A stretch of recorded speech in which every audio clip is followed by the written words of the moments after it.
I'm hanging out in our guest bedroom today. You might remember this space from when I decorated it a while ago. I still love how it feels in here. And since that makeover, the only thing I've added in this room are these hooks, and they match the vibe perfectly. Unlike this, I found this plant stand at the Goodwill for only $5. It's a great plant stand with not a great color for this room. It's been here for over a year, maybe 2 years now.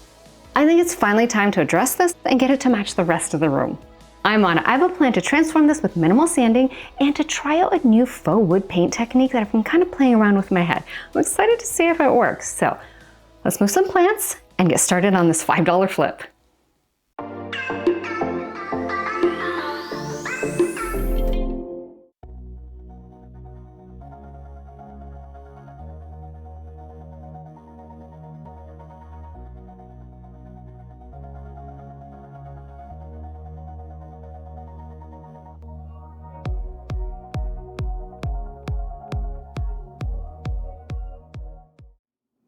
Okay, so I thought this whole thing was all wood, but it's not. The legs and the spindles are wood, but this is definitely some sort of just a pressed board. This is not wood. So it's even better that I decided that I wanted to do a faux wood paint technique thing. But, oops. Yeah, I know, I just assumed it was wood. So now I have to start prepping these before the fun part of painting. Because all these pieces are thin and these aren't even real wood, I'm going to skip the heavy sanding. Instead, I'm going to use gloss off to cut through the shine. After the gloss off, I'm going to do some really light hand sanding just so that the primer has something to grip onto. I definitely need primer because this red stain loves to bleed through on anything, but prep first. I used a cardboard box as a makeshift support to hold up the spindles while I spray painted them. The only reason I'm using red primer is because it's the only one left in my paint stash. I would have used gray or white if I hadn't already used those up, but the red worked out fine.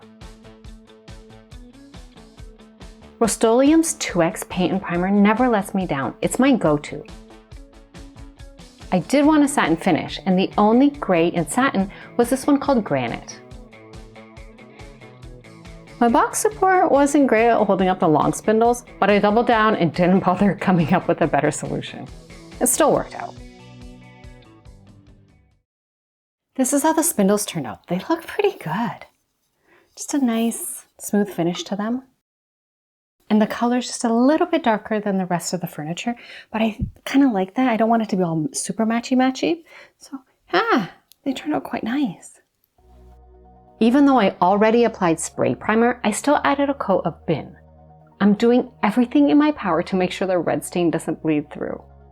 Once the primer dried, I added a layer of tan wall paint. It's just leftovers from other projects. My base coat of tan paint is dry, so this is where my idea that I've been kind of percolating in my mind is I'm gonna try to pull it off now. So this tan coat, my base coat, is supposed to like mimic what the sanded wood of the dresser and the other furniture in this room looks like. So this is supposed to be like, when I sanded that furniture, this is kind of the color it was supposed to be. And now I wanna add texture to make it look like wood grain. So I'll be using my rocking tool, and I'm going to use the same paint color. So it'll just look like texture. It's not going to look like another color. So I just paint on another coat, and then I do this little a rocking motion across. And this part I know will work out. This part I'm not worried about. This isn't like the part where that's the percolating in my mind stuff, but it's the first step for that. So just paint on a layer. Doesn't have to be really great, just get the paint on. I think that's good. So now it's time to rock on some wood texture. Oh, and you do need a paper towel.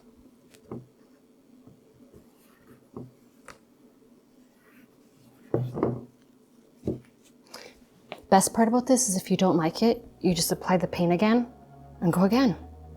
But I think it's turning out all right. Let's keep going.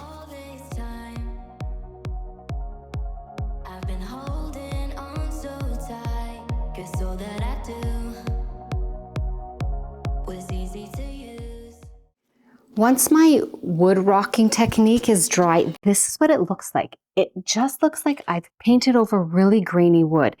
I love this technique. Even just like this, I think this is really pretty. And you could be done here. Just put a top coat on if you needed and you're done. But I want it to look like the furniture that's in that room. So this is where my idea, fingers crossed, is going to work. I have the same gray stain, just classic gray. Is it? Yeah, classic gray that I used on the furniture. And because I'm acting like this is what the base looks like, I'm going to stain it now. And then I have all my regular like tools that I use for adding texture. I'm going to use that after. Now, I have done this several times with brown colors, and I'm just using like a brown paint and a brown stain, and that has worked. This is the first time I'm trying to mimic gray. So, got my sock. I'm gonna dip it into the stain, and I'm just gonna smear stain all over, and then just really gonna hope that this works, because I don't have a plan B. Oh, it's gonna work, right? Yeah, okay, here we go. Nice drippy wet sock.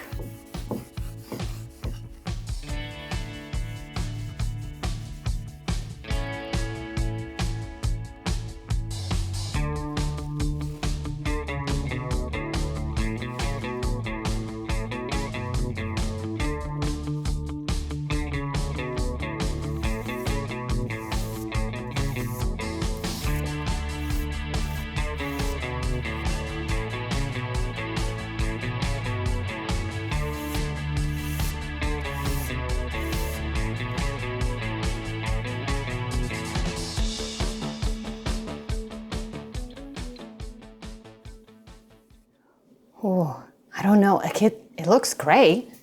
Like you can see some of the light underneath. I just don't know if it's too gray. How's it gonna dry? I don't know. But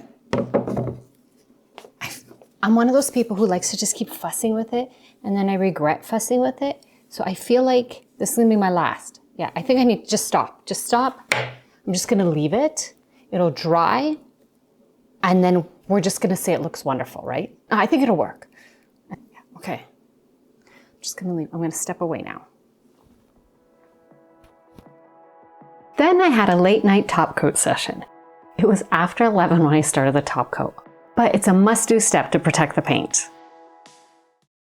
All the pieces are done. And this is the furniture I was trying to coordinate with. I didn't feel the need to replicate it exactly because there are other pieces of furniture in here that aren't from this set. So this is how it turned out. I don't know if you can see, but it definitely has some great graining. There's variation in color. It looks like stained wood, not stained paint. I am thrilled with this. The funny thing is, this is supposed to be the stained part, and it matches more the painted part and is lighter, whereas the spindles ended up turning out darker, so they're more like the drawers. So it's kind of like the inverse of the dresser, and I think that looks so good. It kind of looks like I planned it, which I totally didn't. But with these done, I can put my little shelving unit back together.